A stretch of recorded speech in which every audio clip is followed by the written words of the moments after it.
Marc Puyuelo, director de estrategia de Coleo, muchas gracias por acompañarnos. Gracias por tenerme. Coleo nació en 2013, ¿cómo ha cambiado el mundo desde entonces? Sí, ha cambiado mucho, lo que pasa es que me limitaré a hablar del textil, ¿no? Porque si no, si empezamos con Trump y de todo. Pero, hombre, ha cambiado mucho. Yo creo que respecto a la sostenibilidad, antes era un concepto, ¿no? Mucho más abstracto y que venía y un poco así. Y quizá ahora ha cambiado a un tema más regulatorio, ¿no? Más vinculado con regulación, más vinculado con temas estratégicos y hemos pasado quizá de un ambientalismo puro, ¿no? a una mezcla con regulación, con estrategia, industria. Es un tema más complejo, ¿no? Ha avanzado más y a la vez no ha cambiado tanto porque mucho de la compra que sigue habiendo alrededor de sostenibilidad, ¿no? Por parte de marcas y demás, pues en la dinámica no ha cambiado tanto. No es que las marcas hayan hecho un gran cambio y de golpe el sourcing lo hagan en sostenibilidad al 100%. O sea que, bueno, un poco de todo. Evidentemente todo cambia, pero hay cosas que, que siguen un poco donde estábamos. Has mencionado a Trump. ¿El avance en la sostenibilidad es demasiado lento o más lento de lo que esperabais? Yo creo que quizás sí, o sea, creo que quizás sí, que ha habido un avance más, sí, más lento de lo que quizá hace unos años, ¿no? Se anticipaba y había mucho proyecto alrededor de la sostenibilidad, ¿no? Pensando que sería un mercado que haría un poco un boom, ¿no? Y se ha convertido en un mercado pues más vinculado como decía antes, ¿no? A temas regulatorios, a temas... bueno, o sea, la motivación no está viniendo tanto del consumidor, sino del ciudadano, ¿no? Es la misma persona, pero en dos roles distintos. Uno compra con dinero y el otro decide votando, ¿no? Pues el, el ciudadano, la persona, cuando va a la tienda, de momento no está dispuesto a pagar por esto, pero sí que está dispuesto a votar por esto, parece, ¿no? Y entonces sí que ha avanzado desde otro ángulo, desde el que quizás no se anticipaba al principio. Sí, sí, nos puede resumir qué aporta Coleo en esta transformación sistémica, ¿no? De la industria de la moda. Pues yo, mira, lo que creo que aporta Coleo es un punto de vista muy pragmático. O sea, desde los inicios, Coleo era un proveedor que ya funcionaba, ¿no? Que se empezó a transformar en sostenibilidad y en reciclaje.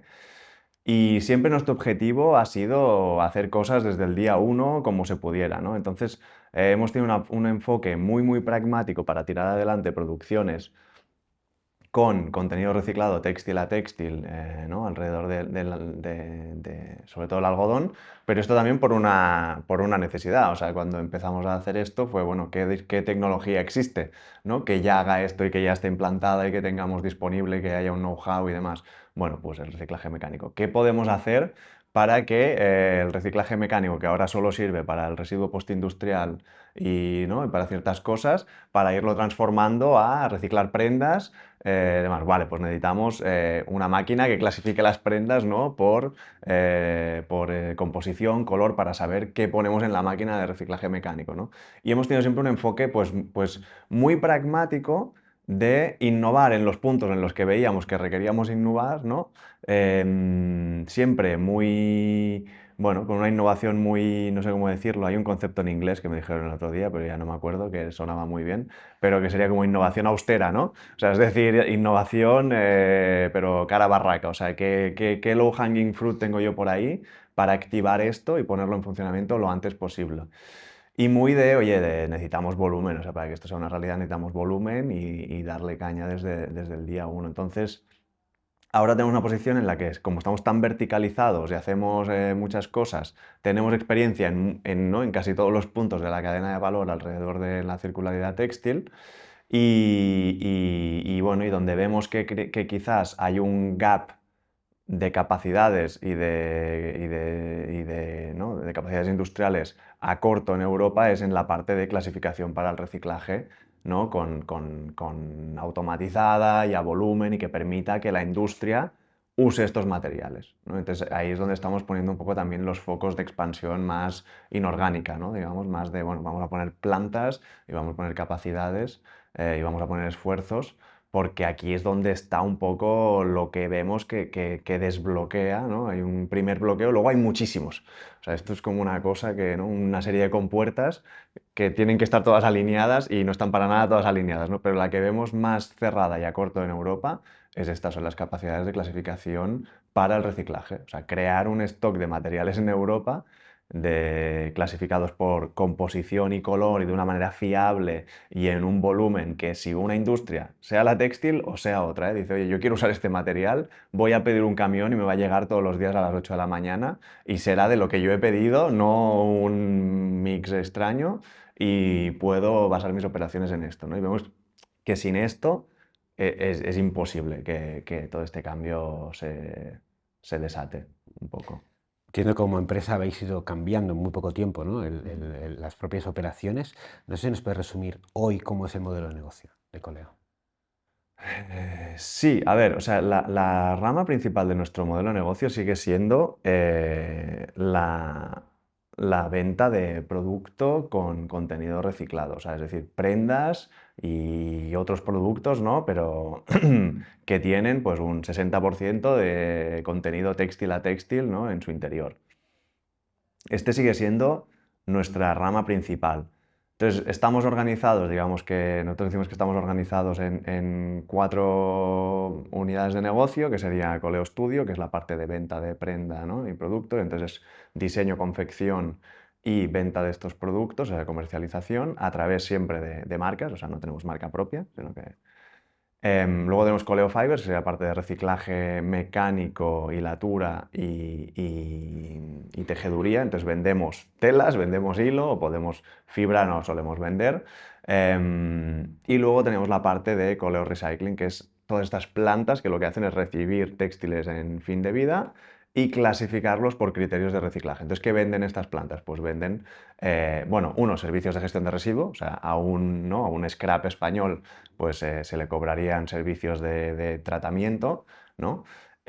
Y aparte, materiales, o sea, es trapo, o sea, clasificado por composición y color, listo para reciclar, ¿no? Son unas balas que permiten que la siguiente pase. Entonces, esas balas las puede usar un reciclador mecánico, un reciclador químico, otra industria que haga aislantes, ¿no? Bueno, toda clase de esto. Entonces, el modelo de negocio funciona un poco así.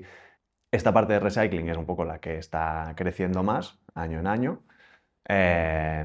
Y es esto, básicamente vendemos cosas, cuanto más lejos dentro de la cadena de valor, mejor, ¿no? Porque capturamos más valor, o sea, cuanto más sea producto, pues mejor, pero también las otras cosas. Y una parte también de servicios de tratamiento de residuos, ¿no? Ya sea la sociedad, la industria o a distintos actores. Rehabsi y BCG estimaron, ¿no? Una inversión necesaria de 11.000 millones de euros para escalar el reciclaje textil a textil en Europa. ¿Crees que es realista pensar que se va a conseguir este volumen de inversión? Depende, o sea, yo creo que la palanca más fuerte un poco es regulatoria, o sea, ahora a cortos. Es decir, si ¿no? La Comisión Europea emite dice, oye, no, para 2029 el 5% de las nuevas fibras textiles tienen que ser de textil a textil, recicladas de textil a textil, de origen residuo europeo, ¿no? Creo que eso ya da una señal de demanda al mercado enorme en la que sí que puede ser que muchas de estas cosas ¿no? se aceleren y se desaten. También al final, o sea, bueno, vuelvo un poco al espíritu de Coleo, no somos de máximos, o sea, es decir, bueno, eso sería lo que se ha estimado, ¿no? Para unas X demandas y demás. También sabemos que se puede hacer mucho mejor las cosas con mucho menos también, o sea, ¿no? Ahí tiene en cuenta muchísimas cosas, capacidades de reciclaje químico, nuevas tecnologías, innovación, y está clarísimo, ¿no? Automatizaciones en muchas cosas. También hay muchas cadenas de valor que ya están in situ, que con pocas transformaciones, como un poco el modelo más que hemos ido haciendo nosotros, podrían ayudarnos a aumentar ese famoso 1% de reciclaje textil a textil que hay en Europa hoy en día. O sea, estamos tan bajos que con poco que hagas, ¿no? Oye, si logramos subir a un 5, logramos subir a lo que sea, o sea, no lo planteamos desde un punto de vista tan absoluto, ¿no? De, oye, necesitan 11.000, bueno, 11.000 ¿para qué? O sea, sí, se necesitan, sí, hay regulación clara que marca o las marcas o el consumidor se mueve de una forma que hasta ahora no se ha movido, o problemas geopolíticos que, ¿no?, que impiden que tengamos acceso a ciertas materias, hacen que esto se mueva. ¿Por qué no? O sea, porque lo hemos visto en otros mercados. Pero bueno, el tema es ir mejorando poco a poco en todos los frentes. ¿Qué papel crees que deben jugar las fibras de nueva generación en la transformación de la industria de la moda? Yo aquí, o sea, creo que, a ver, depende de lo que entendamos por fibras de nueva generación, ¿no? O sea, normalmente cuando se piensa en fibras de nueva generación muchas veces se habla de, ¿no?, pues nuevos procesos para hacer fibras, que si reciclajes químicos o no, incluso muchas veces no son vinculadas a la sostenibilidad. O sea, fibras de nueva generación también puede incluir fibras de, ¿no?, performantes en temas de deporte o de, yo qué sé. ¿No? Es una amalgama de conceptos, ¿no?, que es un poco... Si nos centramos un poco, ¿no?, en la sostenibilidad y en la parte de las de nueva, bueno, estas fibras Next Gen que se están desarrollando, creo que son un punto muy importante, pero de aquí quizá unos años. O sea, quiero decir, las no de nueva generación, Ujú. a ver, depende. Si tú quieres llamarle al algodón reciclado de textil a textil post-consumo fibra de nueva generación, podrías hacerlo porque no existe mucho en el mercado. Pero quiero decir, con las tecnologías existentes tenemos aún un camino grande hasta agotarlas, ¿no? Entonces, un poco eso, oye, agotemos lo que ya tenemos y cuando no podamos más, o sea, cuando no podamos más, ¿no?, volquémonos sobre las Next Gen. Y aparte que ya pasará de forma natural, porque estas fibras tardan un tiempo en desarrollarse, ¿no? Pero vamos a intentar desarrollar este mercado con lo que ya tenemos a mano. Y no es nada loco, porque yo esto lo descubrí hace poco, pero en el reciclaje plástico, o sea, me parece que Europa tenemos un porcentaje de reciclaje plástico que es como el 40%, alrededor del 40%. La gente suele ser crítica, ¿no?, porque dice, ¡guau, qué mal!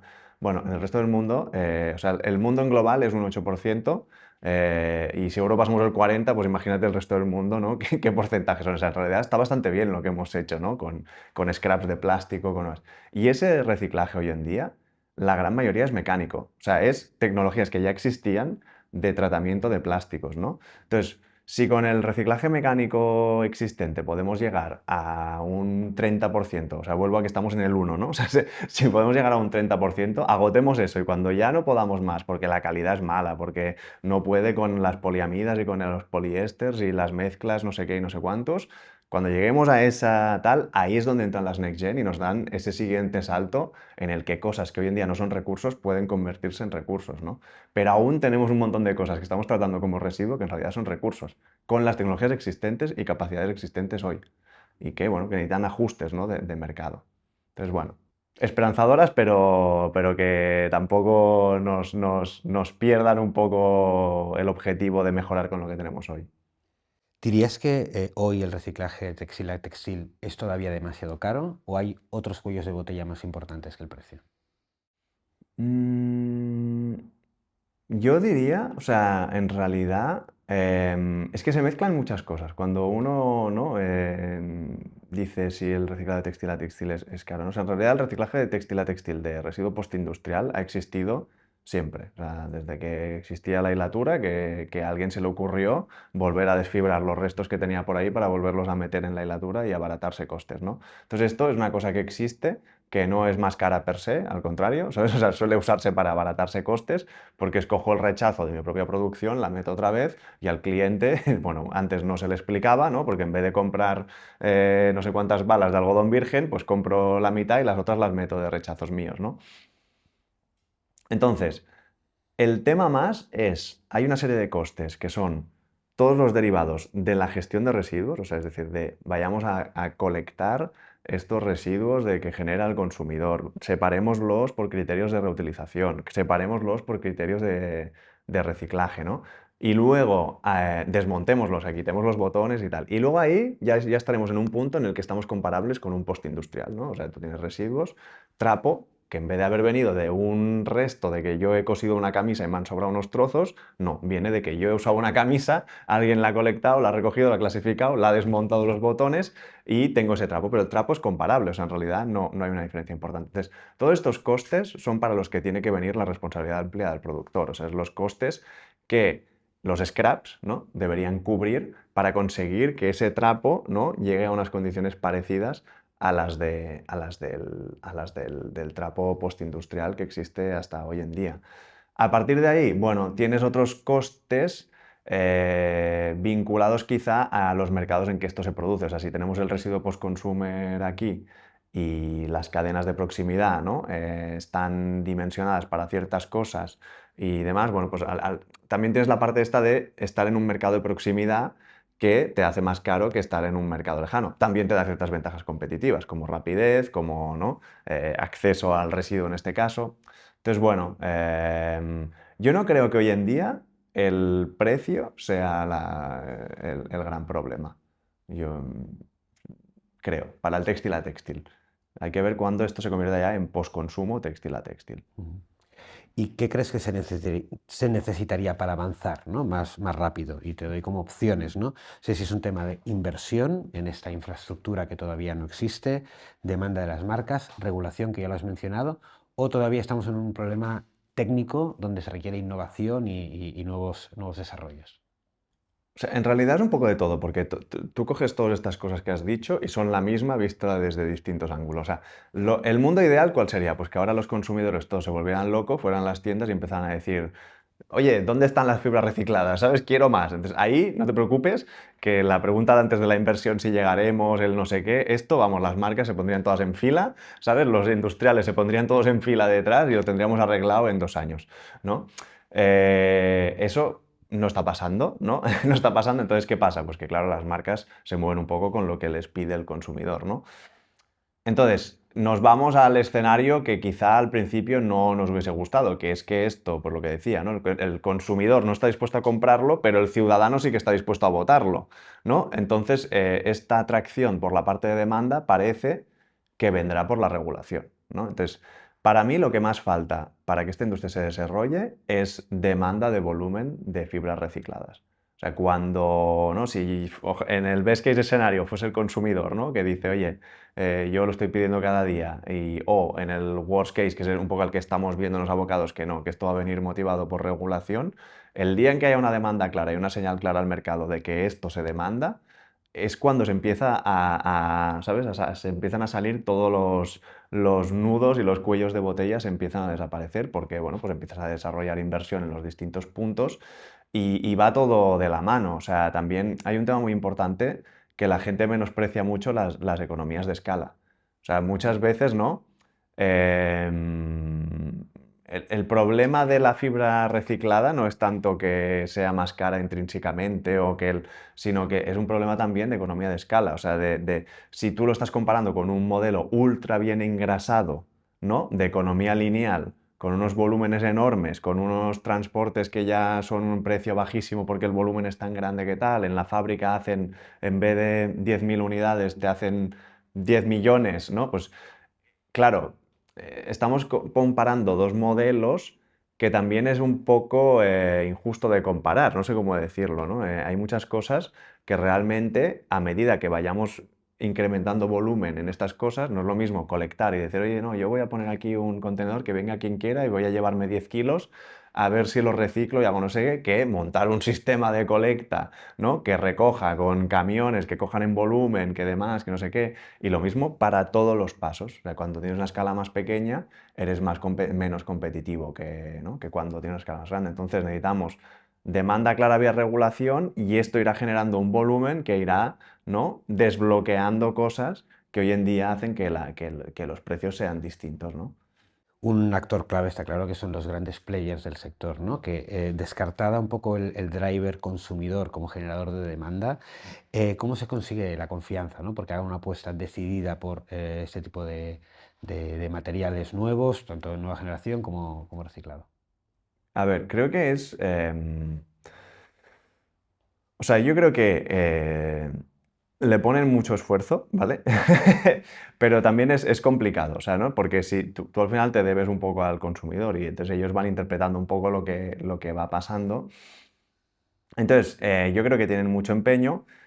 Para mí, lo que habría que ir haciendo también porque, o sea, creo que es en el mejor de sus intereses. O sea, es decir, hoy en día, como hemos dicho, esto ha pasado de ser un problema de, oye, me preocupo por el planeta, que también, a un tema de, oye, que de aquí un año parece que seré yo responsable de todo el residuo textil que se genera en el país en el que opero. ¿Sabes? Entonces, o sea, la conversación es un poco distinta, ¿no? Porque ya no es, bueno, está bien preocuparse por el planeta y a mis consumidores les caigo mejor si lo hago, no, que resulta que han sacado una ley que dice que es que esto es mi responsabilidad legalmente, ¿no? Entonces, ante esa circunstancia, lo mejor que pueden hacer, o sea, lo mejor que pueden hacer es empezar a moverse y generar demanda en este lado. Porque si tú asumes todos los costes de gestión de residuo, ¿no? Porque es tu responsabilidad legal, pero este mercado no tiene una salida clara, o sea, porque las salidas que existen hoy en día pues tienen el volumen que tienen y dan para lo que dan, ¿no? Y si no se desarrolla una industria de reciclaje a volumen y demás, al final te acabará saliendo muy caro todo esto. O sea, cuanto más, ¿no? Tú vas a poner un dinero, tú puedes poner todo ese dinero para ir a buscar los textiles, para clasificarlos, además, para luego decir, oye, con esto no tengo nada que hacer y entonces pagarle a alguien para que lo incinere. O puedes hacer todo ese esfuerzo y que luego te sirva para algo que tú mismo le revendes a tus clientes. Está claro que el mejor caso es el segundo, ¿no? Entonces, esto requiere un avance porque es que en realidad es en el mejor de los intereses de las propias grandes empresas de la moda, ¿no? Les ayudará el hecho de tener una salida para estas fibras recicladas y para estos materiales a asumir estos costes de gestión de residuos que se les está imponiendo vía scrap, vía, ¿no? responsabilidad ampliada del productor y toda esta parte. Y para dar confianza, bueno, volvemos un poco también a los volúmenes. O sea, yo creo que hay que empezar con proyectos, pero siempre con la ambición de que escalen. O sea, no hacer un piloto para que se quede en un piloto y, oye, qué bien y tal, no. O sea, hacer un piloto para que escale en una cosa un poco más grande, luego en una cosa un poco más grande y cuidarlo con mimo, ¿no? Desde arriba de la empresa. O sea, decir, oye, no, esto es importante, ¿no? Porque es un tema estratégico que se nos está derivando no solo de que nos preocupe el planeta, sino de este tema regulatorio que digo, y hay que cuidarlo, ¿no? Y hay que cuidarlo y hay que hacer que no solo sirva para demostrar que se puede, sino que sirva para que el año que viene escale un poco más y el otro escale un poco más. Porque pasar de un modelo lineal a uno circular requiere un poco esto. O sea, si tú haces, ¿no? un piloto de circularidad en un modelo lineal, es muy difícil que luego digas, uy, qué bien ha ido todo, ha ido perfecto, ha sido ¿no? súper cómodo para mí. No, no, será incómodo porque, no, claro, tienes una maquinaria perfectamente engrasada para un modelo lineal y ahora ponla a trabajar con un modelo circular. Pues será incómodo, sí, es que será incómodo, claro que será incómodo. Pero hay que, ¿no? irlo escalando y irlo... hacer que gane volumen, ¿no? Para que cada vez sea menos incómodo y sea un poco el modelo al que transicionamos. Con estas circunstancias que se dan, ¿no? Operativas y económicas, y también con la relajación regulatoria, ¿no? Particularmente en Europa, ¿notáis un cierto desgaste del sector en el impulso hacia la sostenibilidad?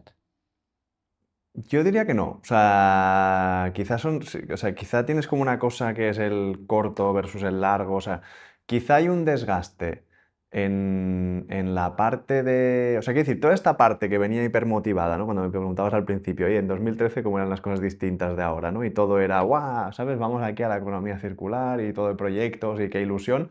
Quizá toda esta parte sí que hay un desgaste de, uff, madre mía, ¿sabes? O sea, han pasado un montón de años ¿no? y esto cuesta que avance mucho y demás. Y sí que es verdad que hay esta tendencia que aún no se ha traducido tampoco en cosas muy concretas, para lo que es la industria textil pues todas las regulaciones europeas, ¿no? del tema textil. Sí que hay una parte quizás bueno, es que yo más que desaceleración creo que hay como un reframing o sea, de lo que está pasando, ¿sabes? Quizás antes todo venía motivado de una parte muy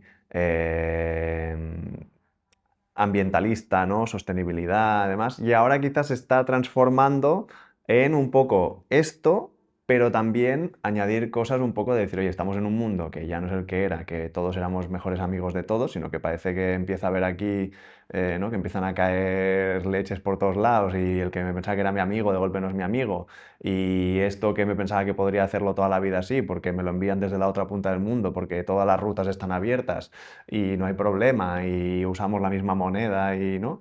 Bueno, que todas estas cosas parece que están cambiando un poco, entonces yo creo que también toda la parte de sostenibilidad, sobre todo de circularidad, ¿no? Está viendo como un reframing a soberanía industrial, a acceso a materiales claves, ¿no? A industrias estratégicas, está viendo como un poco una transformación. Entonces hay que ver esto cómo acaba aterrizándose. Sí que hay un esfuerzo de simplificar cosas, armonizar cosas, que yo creo que esto está muy bien. O sea, la locura de que en cada país de Europa tengamos un scrap, ¿no? Vayamos a tener un scrap distinto que funciona con fórmulas que pueden ser muy distintas entre países, puede ser una locura tanto para las marcas como para los proveedores que intentamos hacer esto, ¿no? Entonces todo este esfuerzo de armonización y simplificación creo que es bueno, o sea, creo que no es malo, al contrario, creo que es bastante bueno.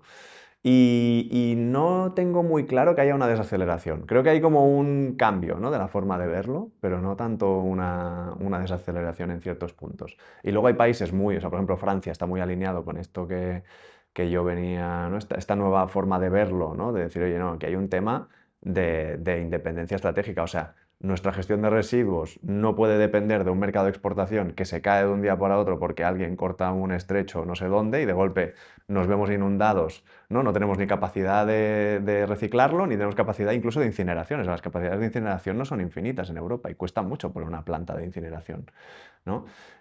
Quizá Francia y luego solo también de decir, oye, esto es un material, o sea, vestir a la gente es algo importante, ¿sabes? Como para no tener nada, ¿no? Y haber sacado toda la industria fuera. Hay una parte muy así. Alemania no, Alemania es un poco al contrario, está como más, ¿no? Más competitividad y hay que simplificar normas porque demás. Entonces, bueno, creo que hay distintas corrientes, pero no creo que sean incompatibles todas. ¿Qué le dirías a un directivo que haya decidido en un determinado momento pasar de todo, ¿no? Y decir, bueno, ya yo no voy a cambiar nada, no voy a explorar, no voy a hacer pilotos, no voy a cambiar nada de mi modelo, porque realmente hasta que no sea el último momento, ¿no? De alguna forma. O sea, a ver, si nos ponemos como en este caso, ¿no? Que quizás un poco el más extremo de alguien, de, ¿no? Vamos, estamos creando un hombre de paja que quizá no existe, ¿no? Puede decir, a mí yo paso de todo y hasta que no me vengan con una punta de pistola no me muevo. A ver, un poco, o sea, volvería a lo que he dicho antes, es decir, es que, o sea, a quien más le interesa, ¿no? O sea, primero le diría esto, en plan, vale, tus consumidores no están dispuestos a comprarlo, pero la mala noticia es que los ciudadanos sí que están dispuestos a votarlo, ¿no? Entonces, no pasará de una forma, pero pasará de otra, ¿no? Entonces, visto esto, si nos ponemos como en ese supósito tan extremo, vuelvo a lo que he dicho antes, en plan, pasar al modelo circular, visto que vas a ser responsable de los residuos, o sea, a ti es a quien más te beneficia. Porque si es esto, si tú vas a ser responsable de los residuos y no tienes ninguna salida para esto puede ser una ruina extrema porque puede ser un desastre, ¿no? O sea, te estás obligado a recogerlo separadamente, estás obligado a tratarlo, estás obligado a... Y luego no habrá nadie que compre estos materiales porque tú mismo eres el que mejor puede generar esta demanda, ¿no? Eres una gran marca que eres la que puede empujar esta demanda. Entonces, si todo va avanzando por la gana y en el último paso, que es donde tendría que haber alguien dispuesto a comprar estos materiales, no hay nadie que esté dispuesto, pues primero, no tienes un ingreso por la venta de estos materiales y encima tienes un pago que es, vale, pues entonces ahora tengo que enviarlos a incinerar o tengo que hacer algo con ellos, ¿no? Entonces, realmente esa es una ruina para las propias marcas. O sea, realmente yo creo que ahora quien más debería estar intentando empujar el textile to textile y demás son las propias marcas porque es que es en el mejor de sus intereses ante esta responsabilidad de gestionar residuo textil. Hemos ido hablando un poco del modelo de Europa, ¿no? Durante la conversación. ¿Tiene sentido pensar en una reindustrialización textil en Europa? A ver, yo creo que, o sea, yo creo que tiene sentido pensar en una industria europea especializada ¿no? En un nicho de valor añadido de mercado que pueda ser la circularidad. O sea, es decir, no nos tenemos que imaginar que vamos a hacer todo en Europa y vamos a estar haciendo, pues, yo qué sé, camisetas blancas, quizá en Europa, o no sé, cosas que es difícil hacerlas en Europa, ¿no? Denim en volúmenes y todo tipo de cosas, pero sí que creo que, y no solo desde un punto de vista o sea, quiero decir, nosotros no estamos a favor de la autarquía y de decir, no, venga aquí, cerramos todas las fronteras, lo hacemos todos nosotros y demás, y hay que protegernos como sea, ¿no? Y demás. pero sí que vemos que hay una ventaja competitiva a trabajaros, es decir, por primera vez tienes la ventaja competitiva de estar... En Europa siempre nos quejamos de que no tenemos recursos naturales, ¿no? Es que no tenemos petróleo, no tenemos minas, no tenemos de nada, ¿no? Y dices, bueno, pues por primera vez, ¿no?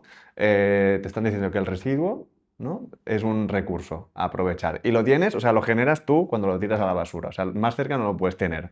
Entonces, eso es una ventaja competitiva, que si montamos bien esta nueva cadena de valor, ¿no? Que clasifica, que recoge, que lo pone en valor y que gana volumen, eso es una ventaja competitiva en sí mismo. O sea, si alguien quiere hacer eso desde la otra punta del mundo, tendrá que ir a buscar residuo europeo, ¿no? Para reciclarlo, para volverlo a enviar a Europa. Bueno, pues ahí habrá una batallita a jugar, ¿no? Como industriales europeos. Entonces creo que hay que aprovecharla. Y luego creo que también ya hay una base de know-how, especialmente en el sur de Europa, en Italia, España, Portugal, ¿no? De reciclaje textil, sobre todo mecánico, que también eso te da una ventaja competitiva, ¿no? a jugar, y creo que da para, bueno, pues crear un hub de industria que cubra, ¿no? Este nicho, que no sé si este nicho será del 5% de las nuevas fibras que se introduzcan en el mercado europeo, será del 30%, dependerá de cómo avance el mercado y la regulación y demás, pero creo que sí que hay una guerra a luchar, sin caer en modelos de decir, oye, vamos a ser completamente, ¿no? Autosuficientes y autarquía y demás, ¿no? Hay un punto medio entre cuidar una cosa que ya tenemos y darle nuevas ventajas competitivas, ¿no?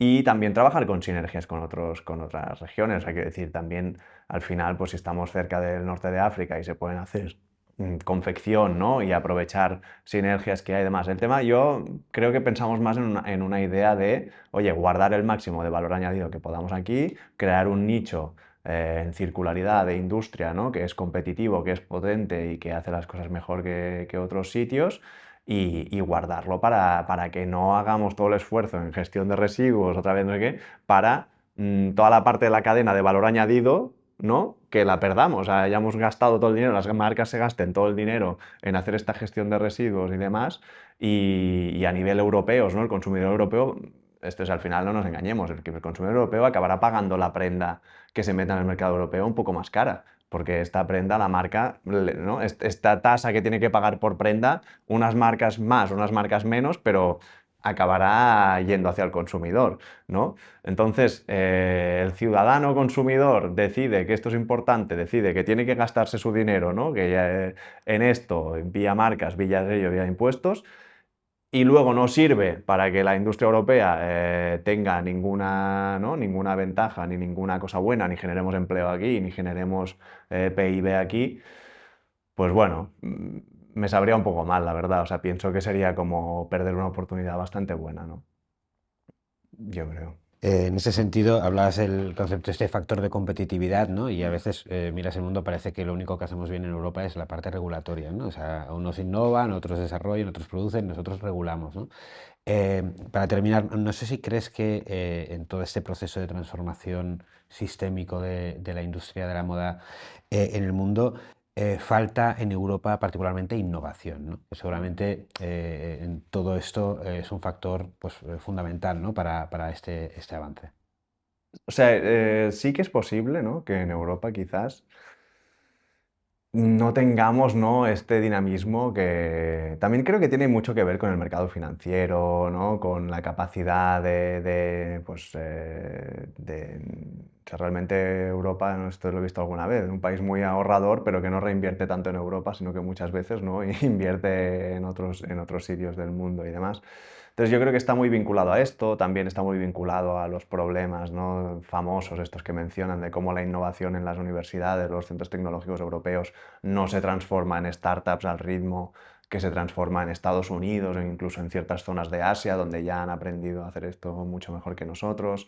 Bueno, tiene como unos componentes multifactoriales, luego la diferencia al final estamos unidos, pero ¿no? Manon tropo. O sea, es una cosa un poco rara en la que escalar para una empresa en Europa, para una startup, escalar en Europa es mucho más complicado porque cuando cambias de país no es como en Estados Unidos cambiar de estado, que casi es lo mismo, ¿no? O sea, hay todo de cosas que quizás sí que nos lastran un poco en esta parte de innovación, sí, de nuevos proyectos, ¿no? Ya no solo a nivel startup y nuevas tecnologías, sino scale-up o nuevas empresas industriales que se atrevan a hacer las cosas un poco distintas. Creo que tiene que ver, pero al final repito que realmente hoy en día tenemos la mayoría de tecnologías que nos hacen falta para pasar de este 1% al 30-40. O sea, realmente las tenemos. O sea, tenemos las tecnologías de clasificación, tenemos las tecnologías que hacen falta en colecta, tenemos las tecnologías que hacen falta en reciclaje para una gran parte de productos. No para decir, oye, sí, venga, pasamos de modelo lineal a circular y ya está, y todo es plug and play y todo es fácil. No, con ajustes, pero la gran mayoría de saltos tecnológicos los tenemos. O sea, creo que está más en otras partes, ¿no? Lo que encalla un poco.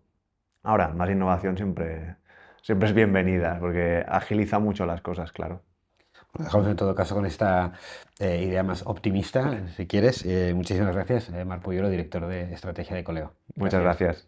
gracias.